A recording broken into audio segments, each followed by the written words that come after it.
ஓம் சாய்ராம். நல்லது நினைப்போம், நல்லது நடக்கும். ஸ்ரீ சாய்நாத ஸ்தவன மஞ்சரி. ஸ்ரீ கணேசாய நமக. எல்லாவற்றிற்கும் ஆதாரமானவனே, மயூரேச்சவரா, எல்லாவற்றிற்கும் சாட்சியாக விளங்குபவனே, கௌரியின் புதல்வனே, எண்ணங்களுக்கெல்லாம் அப்பாற்பட்டவனே, பெருத்த வயிறுடையவனே, ஸ்ரீ கணபதியே என்னை காத்தருள்வீர். நீ எல்லா பூதகணங்களுக்கும் முதல்வன், தலைவன். எனவே கணேசன் என அழைக்கப்படுகிறாய். நீ எல்லா சாஸ்திரங்களாலும் ஏற்றுக்கொள்ளப்பட்டவன். புனிதமான முகமுடைய பாலசந்திரனே, சாரதே, வாக்கின் தெய்வமே, நீ வார்த்தைகளுக்கெல்லாம் தலைவி, உலகின் உயிரோட்டத்தின் காரணகர்த்தாவே, நீ படைப்பாளிகளின் இறைவி, நீ எப்போதும் இத்தேசத்தின் அணிகலன், எங்கும் நிறைந்து இருக்கும் எல்லையில்லாத சக்தியே, உலகின் தாயே, உன்னை வணங்குகிறேன். பூரண முழுமையான பரபிரம்மே, மகான்களுக்கு பிரியமானவனே, பண்டரிநாதன் உருவில் வெளிப்பட்ட அவதாரமே, நீ அன்பு கடவுள், எல்லையற்ற கருணையுள்ளம் கொண்டவனே, பாண்டுரங்கா நரகரி. பொம்மலாட்டக்காரன் தன் கையிலுள்ள கயிற்றால் பொம்மைகளை ஆட்டுவிப்பது போல் பிரபஞ்சம் எங்கும் நிறைந்து நின்று உலகை ஆட்டுவிக்கும் ஒரு பொம்மலாட்டக்காரன். உன் மெய்ப்பொருளை உய்த்துணர அறிவியல் ஏடுகளும் புனித நூல்களும் இன்னமும் முயன்று கொண்டுதான் இருக்கின்றன. மெத்த படித்தவர்களுக்கு நீ வெளிப்பட்டதே இல்லை. சக்கரபாணியே, அத்தகைய அறிவற்றவர்கள் வெறும் வார்த்தை ஜாலங்களிலேதான் சிக்குண்டவர்கள். மகான்கள் மட்டுமே உன்னை உணர்வார்கள். மற்றவர்கள் குழப்பமடைந்து உள்ளார்கள்.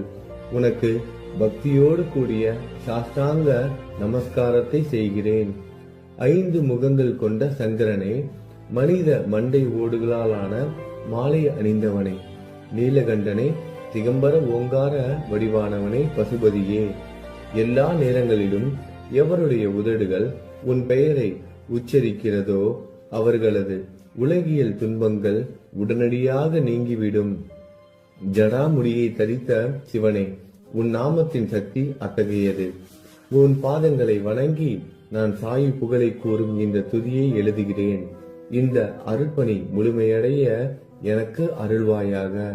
நீலகண்டா, ஆலகால விஷமுண்ட சிவனே, இப்போது அத்திரி மகரிஷியின் முதல்வரான தத்தாத்திரேயரையும் குலதெய்வமான இந்திரனையும் துக்காராமையும் எல்லா ஞானிகளையும் பக்தர்களையும் பணிகிறேன். சாயிநாதா, உனக்கு வெற்றி கிட்டட்டும்.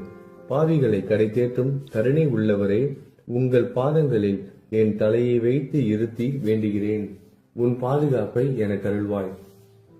நீ முழுமையான பரபிரம்மம், ஆனந்தத்தின் இருப்பிடம். நீயே விஷ்ணு, மனிதர்களுள் தலை சிறந்தவர். மன்மதனை எரித்த உமையொரு பாகனும் நீயே. நீ மனித வடிவில் தோன்றிய இறைவன், அறிவு என்னும் ஆகாயத்து சூரியன். நீ கருணை கடல், நீ பிறவி பிணிக்கு ஒரு அருமருந்து. நீ ஏழைகளுக்கும் கீழ்த்தட்டு மக்களுக்கும் விரும்பியதை கொடுக்கும் சிந்தாமணிக்கல். நீ உன் பக்தர்களை பரிசுத்தப்படுத்தும் தெய்வம். உலக வாழ்க்கை என்னும் சம்சார கடலில் மூழ்குபவர்களை காப்பாற்றும் ஓடம். நீ அஞ்சுபவர்களின் புகலிடம். நீ இந்த பிரபஞ்சம் தோன்ற முதற் காரணமான பரிசுத்த பேரின்ப பேருணர்வு சைதன்யம். நீ கருணையே உருவானவன். உனது பலவிதமான வெளிப்பாடுகளில் இந்த உலகமும் ஒன்று. நீ பிறப்பற்றவன், சாவும் உன்னை தொட முடிவது இல்லை. என் நீண்ட ஆழமான சிந்தனைக்கு பின் வெளிப்பட்ட கருத்தே இது. பிறப்பு இறப்பு என்பவை அஞ்ஞானத்தால் தோன்றும் வெளிப்பாடே. மகாராஜா, நீங்கள் இறப்பும் பிறப்பும் மற்ற சுதந்திர பறவை. தண்ணீர் நீரூற்றாக தோன்றினால் அதன் ஆதாரம் அங்கு இருப்பதாக அர்த்தமா? ஏற்கனவே அங்கு அது நிரம்பி இருந்தது. பூமியின் உள்ளே இருந்தது, ஊற்றாக வெளியே வந்தது, அவ்வளவுதான். மணற்படுகையில் நீர் ஊற்றாக வெளிப்பட்டதும் அது நீரோடை என்ற பெயர் பெற்றது. அதன் சரியான பெயர் ஊற்று. தண்ணீர் இல்லாவிட்டால் அது வெறும் மணற்படுகையே. அந்த மணற்படுகையில் தண்ணீர் ஊற்றாக வந்தாலும் அல்லது வற்றி போனாலும் தண்ணீருக்கு அதனால் ஒன்றும் ஆவது இல்லை. ஏனென்றால் தண்ணீர் அந்த மணற்படுகைக்கு எந்த விதமான முக்கியத்துவமும் கொடுப்பது இல்லை. ஆனால் அறியாமையால் மணற்படுகையோ நீர் நிரம்பி இருந்தால் அது பெருமைப்பட்டு கொள்கிறது. ஆகையால் நீர் வற்றியவுடனே அது மிகவும் மனவருத்தம் அடைகிறது. இந்த மனித உடலும் ஒரு விதத்தில் அந்த மணற்படுகை போன்றதே. புனித பேரின்ப நிலையை அந்த நீரூற்றின் தூய தண்ணீருக்கு ஒப்பிடலாம். இம்மாதிரி எண்ணற்ற மணற்படுகைகளை மனித உடல்கள் இருந்த போதிலும் அவற்றில் உள்ள நீர் பேருணர்வு எனப்படும் சைதன்யம் மட்டும் மாறுபடுவதே இல்லை. கருணை உள்ளவரே, நான் உங்களை ஆதியும் அந்தமும் இல்லாதவன் பிறப்பற்றவர் என கூறுவேன். அறியாமை என்னும் மலையை உடைக்க உதவும் இந்திரனின் கையில் இருக்கும் வஜ்ர ஆயுதம். இதுவரை இந்த பூமியில் எத்தனையோ எண்ணற்ற உயிரினங்கள் தோன்றி உள்ளன, இப்போதும் தோன்றிக் கொண்டுதான் இருக்கின்றன. வருங்காலத்தில் மேலும் எண்ணற்ற உருவங்கள் தோன்றதான் போகின்றன. அந்த ஒவ்வொரு தோற்றத்திற்கும் ஒரு தனி உருவமும் பெயரும் கிடைக்கும். இந்த உயிர்கள் ஒவ்வொன்றும் பெயராலும் தோற்றத்தாலும் மட்டுமே இவ்வுலகில் அடையாளம் காட்டப்படுகிறது. ஆகையால் அந்த சுத்த பேருணர்வு நிலையை நீ நான் என்று பிரித்து காட்டுவது சரியல்ல. ஏனென்றால் எது இரண்டாக தோன்ற முடியாதோ அதுவே உண்மையில் பரிசுத்த பேரின்ப பேருணர்வு சைதன்யம் எனப்படும். அது ஒன்றே அனைவரின் உள்ளும் ஆத்மா என்ற பெயரில் உள்ளது. மேலும் உண்மையை சொல்வதானால் அந்த ஒரே ஒரு சுத்த பேரின்ப பேருணர்வு நிலைதான் உலகம் முழுவதும் வியாபித்து இருக்கிறது. அப்படி இருக்கையில் நீ நான் என்ற வேற்றுமைகள் எவ்வாறு இருக்க முடியும்? நீருண்ட மேகத்தில் உள்ள நீரின் தன்மை உலகெங்கிலும் ஒன்றே. ஆனால் அது பூமியை அடைந்ததும் வெவ்வேறு தோற்றங்களை நதி, ஏரி, ஊற்று ஏற்கின்றன. கோதாவரி மணற்படுகையில் விழும் நீர் கோதாவரி நதி என்றழைக்கப்படும். அதே சமயம் கிணறு ஒன்றில் விழும் நீருக்கு அந்த சிறப்பு தகுதி கிடைப்பது இல்லை. கோதாவரி நதி மிகவும் புனிதமானது. நீங்கள் அதில் உள்ள நீரை போன்றவர். நாங்கள் குளம், குட்டை, சகதியில் உள்ள நீர் போன்றவர்கள். நம் இருவருக்கும் இடையே உள்ள வித்தியாசம் இதுதான். உங்கள் வாழ்வின் குறிக்கோளை அடைவதற்கு நாங்கள் உங்களிடம் வர வேண்டும். கூப்பிய கரங்களுடன் சரணடைய வேண்டும். ஏனென்றால் நீங்கள் ஒருவரை புனிதத்தின் உறைவிடம். புனிதமடைந்த கோதாவரி நதி மணற்பரப்பில் மழை நீர் பாயத் தொடங்கும் பொழுது அந்த நீர் புனித தன்மையை அடையும். அதை வெறும் தண்ணீராக மட்டும் கருதினால் அந்த தண்ணீர் தான் எல்லா இடங்களிலும் இருக்கிறது. கோதாவரி நதி தீரம் முழுவதும் புனிதமாக கருதப்பட்டது. பூமியின் அந்த மணற்பகுதி அதன் புனித தன்மையை நிர்ணயம் செய்கிறது.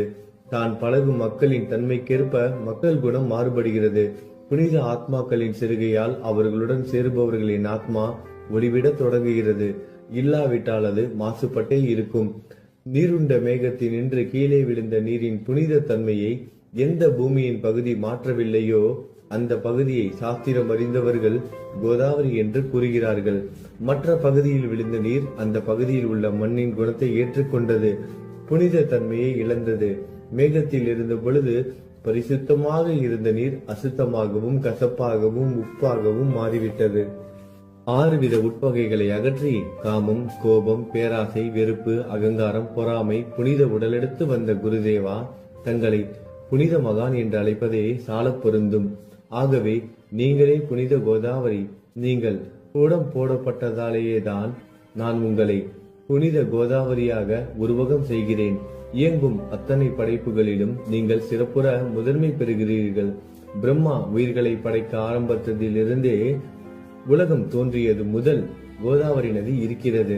நீர் நிறைந்து பாயும் அந்த நதியில் இன்று வரை தண்ணீர் வற்றியதே இல்லை.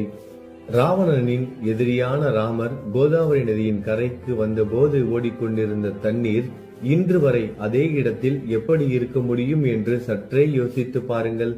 கோதாவரி நதியின் மணற்படுக்கை மட்டும் அதேதான். தண்ணீர் கடலை சென்றடைந்து விட்டது. ஆனால் அந்த கோதாவரி நீர்ப்படுகையுடன் புனிதத்தன்மை மட்டும் என்றுமே மாறாமல் இன்று வரை அப்படியே உள்ளது. ஒவ்வொரு வருடமும் பழைய நீர் வெளியேறி புதிய நீர் அதற்குள் பாய்கிறது. உங்களுக்கு தெரிந்த வாழ்க்கை நீதிதான் அது. ஒரு நூற்றாண்டை ஒரு ஆண்டாக கணக்கிட்டால் அந்த நூற்றாண்டில் தோன்றிய முனிவர்கள் பாயும் நீரை போன்றவர்கள்.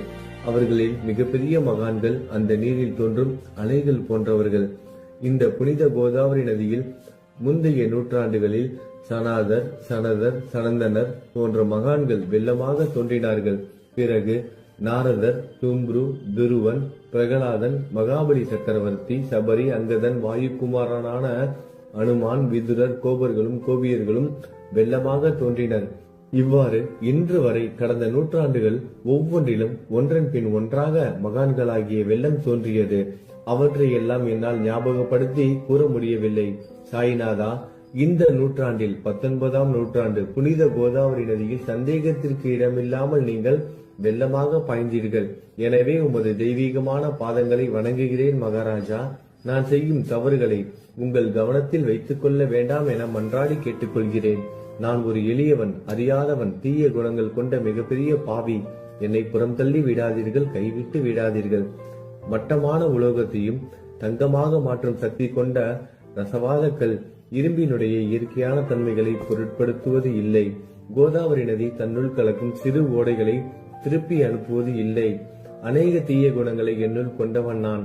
உங்களது கருணை மிகுந்த பார்வையால் அவற்றை சடுதியில் அழித்து விடுங்கள். இது மட்டும்தான் உங்கள் அடிமையான தாசனுவின் வேண்டுகோள். ரசவாத கல்லின் தொடர்பு ஏற்பட்டும் இரும்பின் இயற்கை தன்மைகள் அளிக்கப்படாவிட்டால் குருதேவா, அது ரசவாத கல்லின் பெருமைக்கு இழுக்கு அல்லவா? என்னை பாவியாகவே இருக்கும்படி விட்டு விடாதீர்கள். தங்களை குறைவாக மதிப்பிட்டுக் கொள்ளாதீர்கள். நீங்கள் ரசவாத கல், நான் இரும்பு. எனக்கு ஏற்படும் இழிவுகள் தங்களுக்கு ஏற்படும் இழிவுகள் அல்லவா? ஒரு குழந்தை தவறு செய்து கொண்டேதான் இருக்கிறது. ஆனால் அதற்காக தாயார் கோபமடைவது இல்லை. இதை தாங்கள் நினைவில் வைத்துக் கொண்டு எனக்கு உங்கள் அருள் ஆசிகளை தாருங்கள். சத்குரு சாய்நாதா, நீங்கள் எனது கற்பக விருட்சம், சம்சார கடலை கடக்க உதவும் கப்பல். சந்தேகத்திற்கு இடமின்றி நீங்கள் ஒருவர் மட்டுமே என்னை கடை தேற்ற முடியும். நீங்கள் எனக்கு காமதேனுவாகிய பசு. நீங்கள் சிந்தாமணிக்கல், ஞானவானில் சூரியன் தாங்கள். நீங்கள் நற்பண்புகளின் சுரங்கம், சொர்க்கத்திற்கு ஏறி செல்ல உதவும் ஏணி நீங்கள். புனித செயல்களின் நிறைகள் நிறைய கொண்டவரை, பரிசுத்தமானவரை, சாந்தி மற்றும் பேரின்பத்தின் மொத்த உருவமே, இரண்டாக இல்லாதவரை, வேறுபாடு இல்லாதவரை, அறிவு கடவுளே, குறைகளற்ற முழுமையான அறிவாக உருவெடுத்தவரே, மனிதர்களில் உன்னதமானவரே, சாந்தி மற்றும் மன்னிப்பதின் உறைவிடமே, பக்தர்களின் அடைக்கலமே, என்னை ஆசீர்வதியுங்கள், என்னை ஆசீர்வதியுங்கள். சத்குரு மச்சீந்திரநாதர். கலியுகம் ஆரம்பித்தவுடன் மகாவிஷ்ணுவால் உலகம் உய்ய அனுப்பப்பட்ட 9 நாதர்களில் ஒருவர் நீயே. சிவன் நெற்றிக்கண்ணை திறந்தவுடன் அந்த அக்னியில் தோன்றிய மகாத்மா ஜாலந்தரும் நீயே. நீங்கள் மகாராஷ்டிராவில் தோன்றி பக்தி மார்க்கத்தை பரப்பிய ஞானிகள் நிவர்த்திநாதர், ஞானேஸ்வரர், கபீர்தாசர், ஷேக் முகமது, ஏகநாதர். நீங்கள் போதவா தத்தகுருவின் குரு நீங்களே. பண்டரிநாதரின் அடியவர் சாவதா மாலி. நீங்கள் உண்மையில் ஆஞ்சநேயரின் மறு அவதாரம் ராமதாசர். நீங்கள் மகாராஷ்டிர ஞானி பாண்டுரங்கன் மீது அபகங்கள் என்னும் கீர்த்தனை நிறைய இயற்றிய துகாராம். சாயிநாதா, நீங்கள் முஸ்லிம் ஞானி ராம பக்தர். நீங்கள் தத்தாத்திரேயரின் மறு அவதாரம் மாணிக் பிரபு. உங்களது இன்றைய அவதாரம் தோற்றம் மற்றும் உங்களுடைய எண்ணற்ற தன்மைகளை புரிந்து கொள்ள உண்மையில் கடினமாக இருக்கிறது.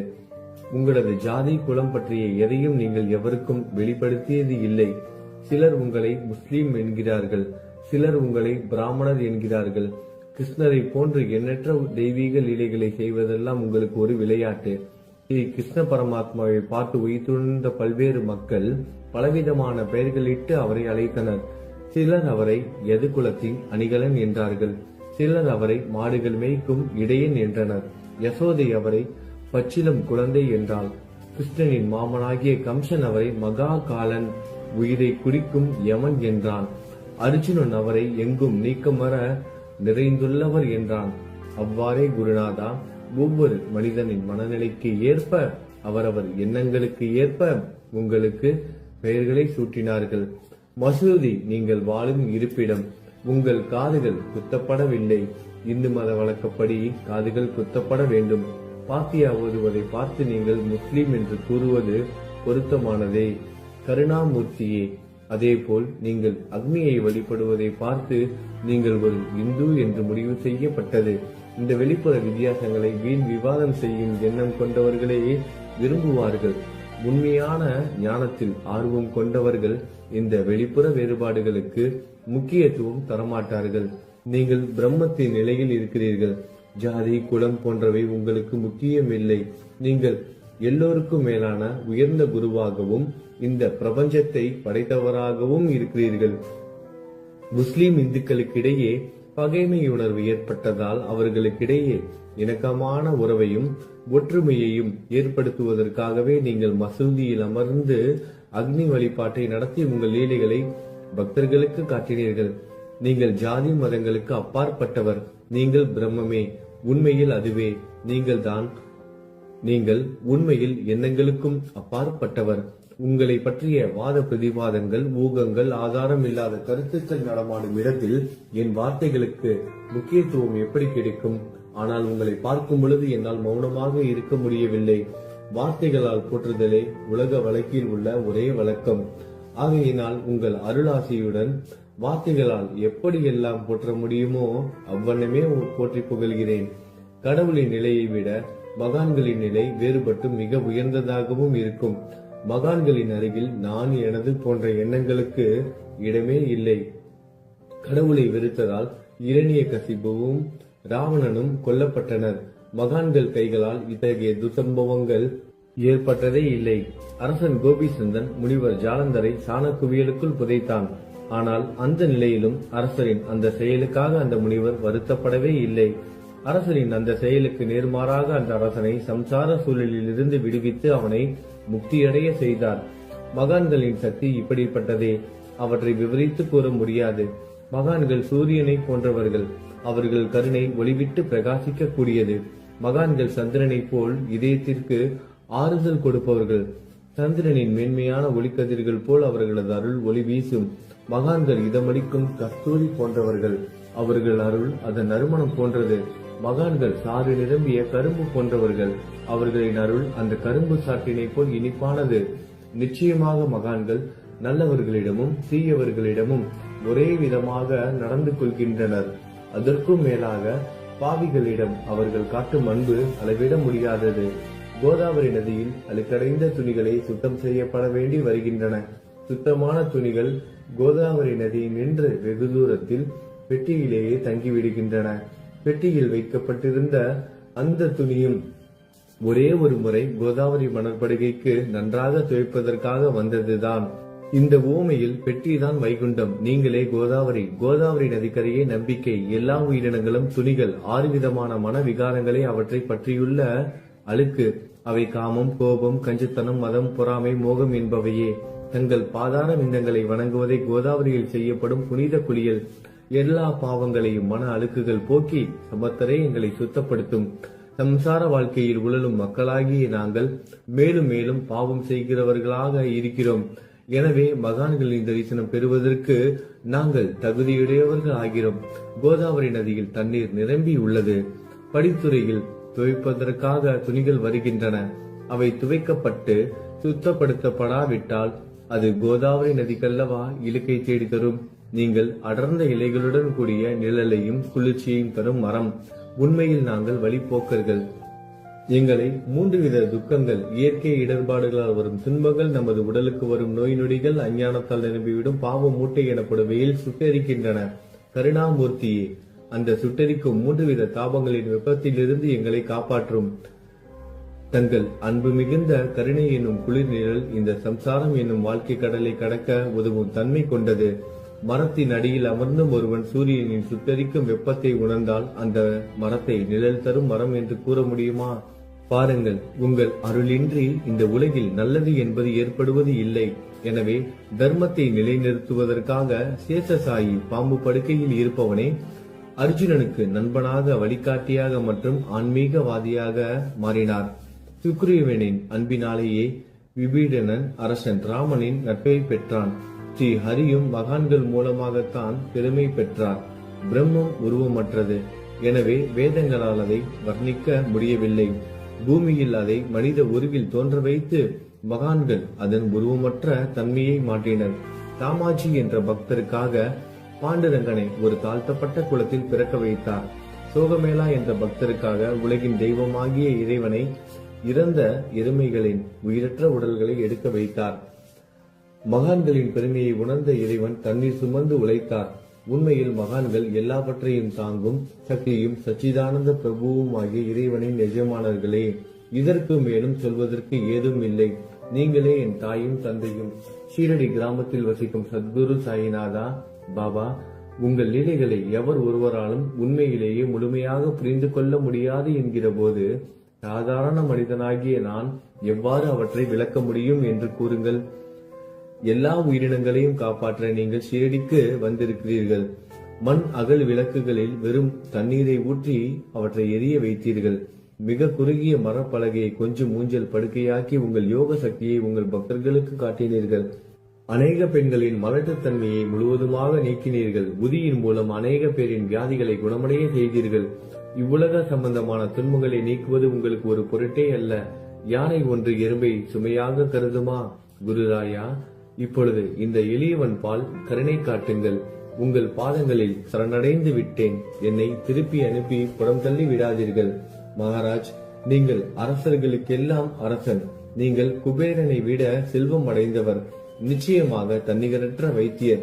உங்களை விட மேலானவர் எவரும் இல்லை. மற்ற கடவுள்களை வணங்குவதற்கு தனித்தனியாக பூஜை பொருட்களும் வழிபாட்டு முறைகளும் உள்ளன. ஆனால் உங்களை வணங்குவதற்கு தகுதியான பொருட்களே இந்த உலகில் இல்லை. சூரியனின் ராஜ்யத்தில் தீபாவளி பண்டிகையை கொண்டாடுவது என்றால் எவ்விதமான பொருட்களை கொண்டு அதை கொண்டாடுவோம்? சமுத்திரத்தின் தாகத்தை தணிக்க பூமியில் போதுமான தண்ணீர் கிடைக்காது. நெருப்பை சூடாக்குவதற்கு எங்கிருந்து அக்னியை கொண்டு வருவது? ஸ்ரீ சமர்த்த குருராயா, பூஜை செய்ய உதவும் பொருட்கள் யாவற்றிலும் இருப்பது உன் ஆத்மாவே. ஆரம்பம் முதலே அவை உன் ஒரு பகுதியே. மேலே கூறப்பட்டவை எல்லாம் தத்துவார்த்த ரீதியில் கூறப்பட்டவையே. எனக்கு ஏற்பட்ட அடிப்படையில் கூறப்பட்டவை அல்ல. அனுபவங்கள் இன்றி கூறப்படும் வார்த்தை ஜாலங்கள் வீணே. சம்பிரதாய சடங்குகளின்படி உங்களுக்கு பூஜை செய்ய வேண்டும் என்றால் அதனை செய்வதற்கு தேவையான பூஜை சாமான்கள் என்னிடத்தில் இல்லை என் குருநாதா. கருணையுடையவரை, அடிக்கடி என் கற்பனை திறனின் அடிப்படையில் உங்களுக்கு நான் வழிபாடு செய்கிறேன். அந்த வழிபாட்டை இந்த அடிமையிடமிருந்து ஏற்றுக்கொள்ளுங்கள். இப்போது என் அன்பு கண்ணீரால் உங்கள் கால்களை கழுவுகிறேன்.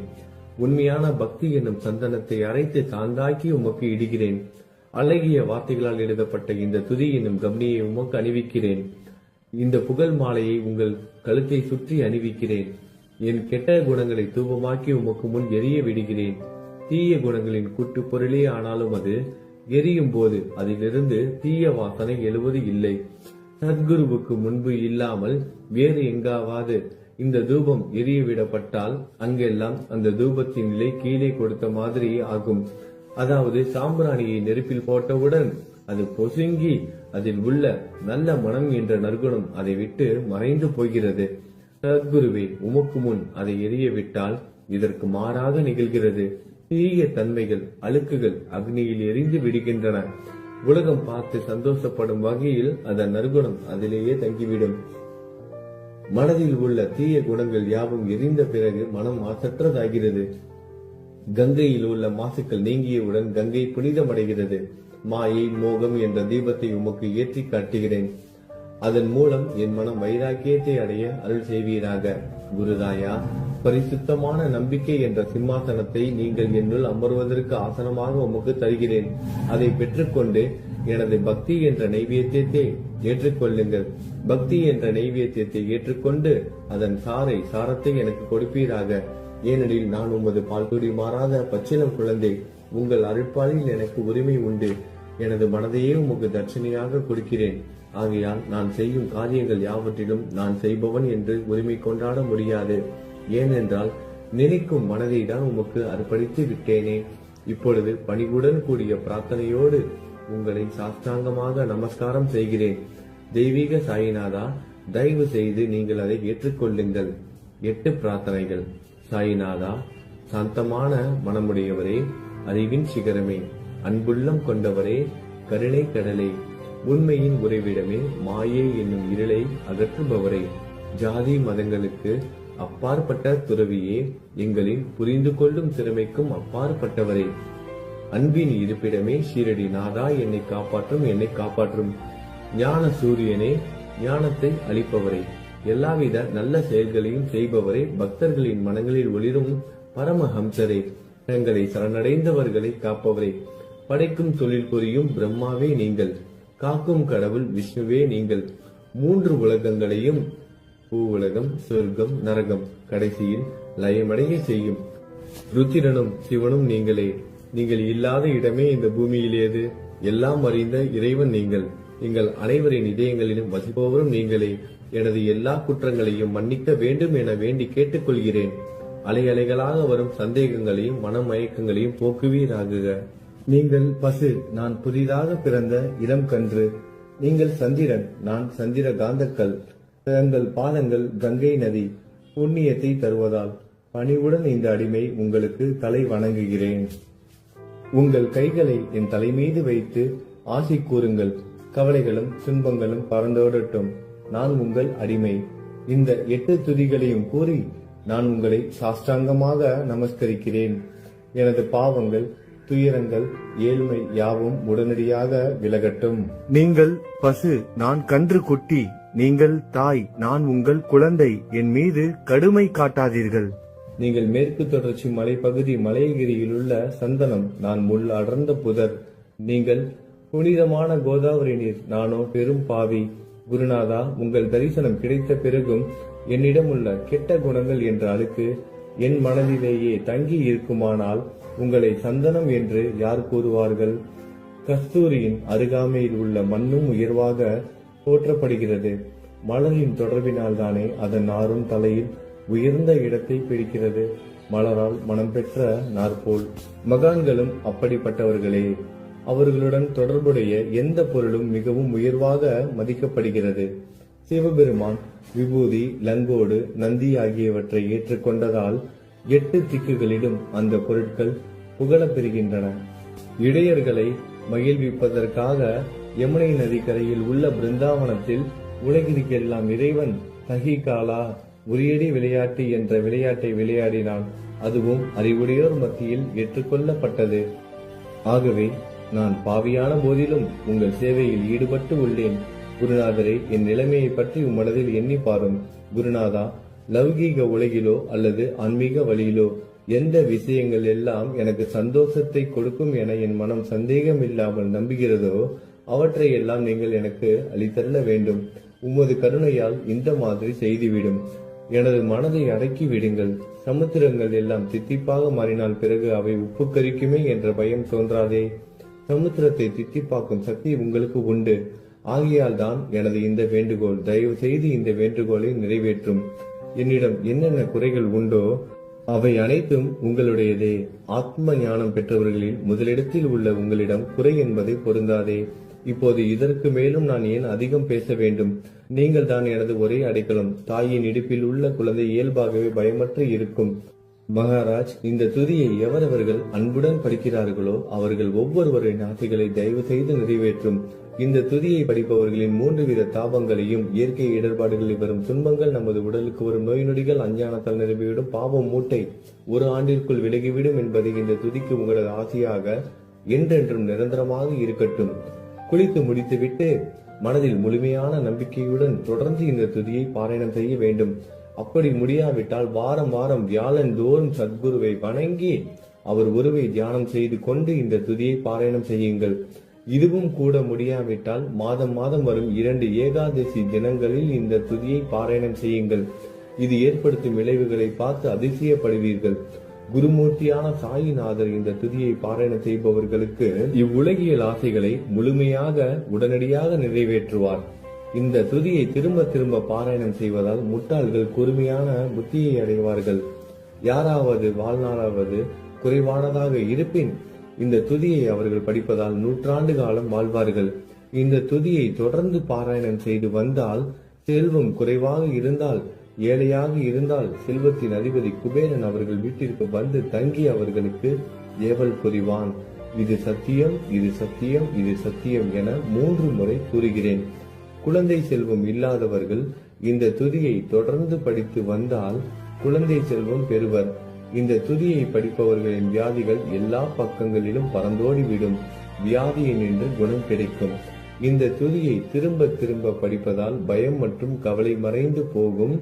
மதிப்பும் மரியாதையும் கிடைக்கும். அழிவற்ற பிரம்மத்தை உணர்வார்கள். பிரம்ம ஞானம் கிட்டும். அறிவுடையோரே, இந்த துதியின் மீது உங்கள் இதயங்களில் முழுமையான நம்பிக்கை வையுங்கள். சந்தேகங்கள், நம்பிக்கையின்மை, தவறான எண்ணங்கள் ஆகியவற்றிற்கு கொஞ்சம் கூட மனதில் இடம் கொடுக்காதீர்கள். சீரடிக்கு புனித பயணம் மேற்கொள்ளுங்கள். பாபாவின் தாமரை பாதங்களை மனதில் நிறுத்துங்கள். அவர் அனாதைகளின் உறவினர், பக்தர்களின் விருப்பங்களை நிறைவேற்றும் கற்பகத்தரு. பாபாவால் உணர்வூட்டப்பட்டு இந்த துதியை நான் இயற்றினேன். இல்லாவிட்டால் எவ்விதமான முக்கியத்துவமும் இல்லாத என்னால் இந்த துதியை எவ்வாறு எழுத முடியும்?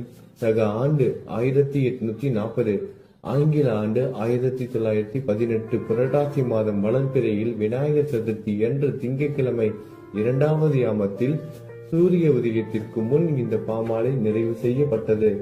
புனிதம் வாய்ந்த நர்மதா நதிக்கரையில் இந்தூருக்கு அருகில் உள்ள ஊரான மகேஸ்வர சேத்திரத்தில் ஸ்ரீ அகல்யாதேவியின் சந்நிதியில் ஸ்ரீ சாய்நாதரை போற்றி பாடும் இந்த தவண மஞ்சரி நிறைவடைந்தது. மகேஸ்வரம் என்ற புனித ஸ்தலத்தில் இந்த துதி நிறைவடைந்தது. ஸ்ரீ சாய்நாதர் என் மனதிற்குள் புகுந்து இந்த துதியின் ஒவ்வொரு வார்த்தையையும் என்னை கூற வைத்தார். எனது சீடன் தாமோதரன் இதை நான் கூற கூற எழுதினான். தாஸ்கனுவாகிய நான் எல்லா ஞானிகள் மற்றும் துறவிகளின் வேலையால் எங்கும் மங்களம் பொங்கட்டும். ஸ்ரீ சாய்நாதரை போற்றி பணிவுடன் எழுதப்பட்ட இந்த ஸ்ரீ சாய்நாத தவணமஞ்சரி என்ற துதி பாராயணம் செய்பவர்கள் சம்சார கடலை கடக்க உதவட்டும்.